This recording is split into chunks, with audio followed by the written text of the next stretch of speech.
দ্বিতীয় বিশ্বযুদ্ধ তখন শেষের দিকে।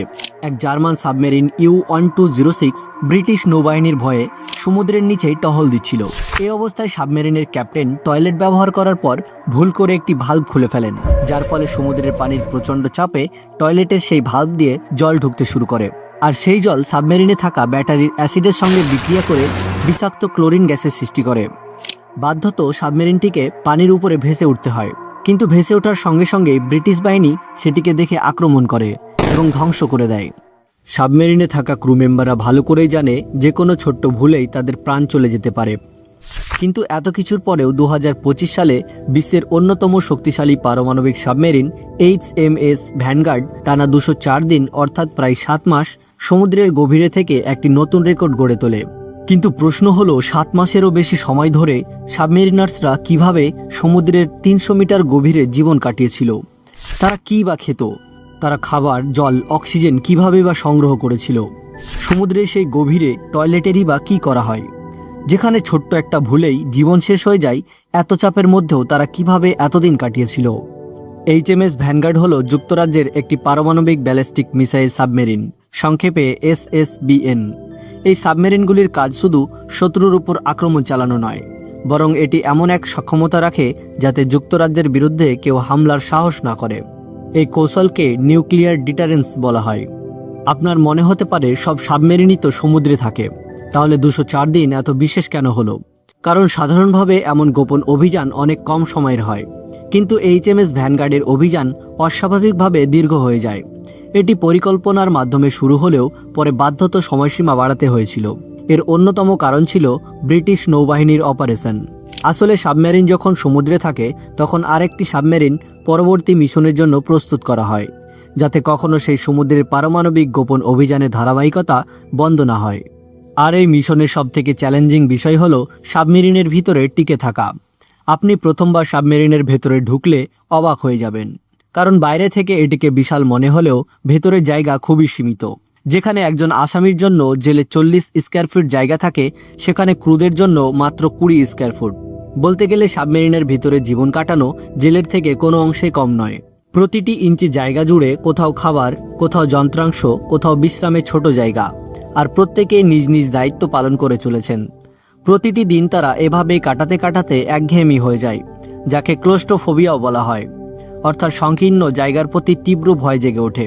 তবে গুরুত্বপূর্ণ বিষয় হলো, ক্রু মেম্বাররা ক্লোস্ট্রোফোবিয়ায় ভোগেন না, কারণ সাবমেরিনের অভিযান শুরুর আগে ক্রুদের বেছে বেছে নির্বাচন করা হয়। এমন কেউ থেকে থাকলে তাকে বাতিল করে দেওয়া হয়। সমুদ্রের কয়েকশো মিটার নিচে, যেখানে সৌররশ্মি নেই, বাইরে শুধু অসীম অন্ধকার, এমনকি দিন রাতের পার্থক্য বোঝারও উপায় নেই, সেখানে ধীরে ধীরে এগিয়ে চলেছে HMS ভ্যানগার্ড সাবমেরিন। সাধারণ জাহাজ ডিজেল বা অন্যান্য জ্বালানির উপর নির্ভর করে, কিন্তু HMS ভ্যানগার্ডের ক্ষেত্রে সেটা সম্পূর্ণই ভিন্ন। এই সাবমেরিনে থাকে PWR, অর্থাৎ প্রেসারাইজড ওয়াটার রিঅ্যাক্টর। এই রিঅ্যাক্টর এমনভাবে তৈরি করা হয়েছে যাতে দীর্ঘ সময় ধরে বিপুল পরিমাণে শক্তি উৎপাদন করতে পারে আর বারবার জ্বালানির প্রয়োজন না হয়। এই দীর্ঘমেয়াদী গোপন অভিযানের সময় ক্রুরা কিভাবে অক্সিজেনের প্রয়োজন মেটায় জানলে অবাক হবেন।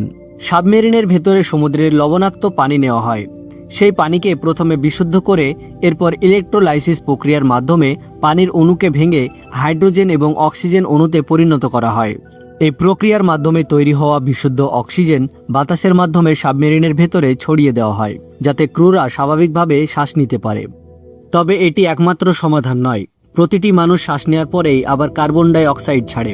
সেই কার্বন ডাই অক্সাইড যদি জমতে থাকে, তাহলে সাবমেরিনের মধ্যে 20 মিনিটও টেকা সম্ভব নয়। তাই কার্বন ডাই অক্সাইডকে শোষণ করার জন্য CO2 স্ক্রুবার লাগানো থাকে।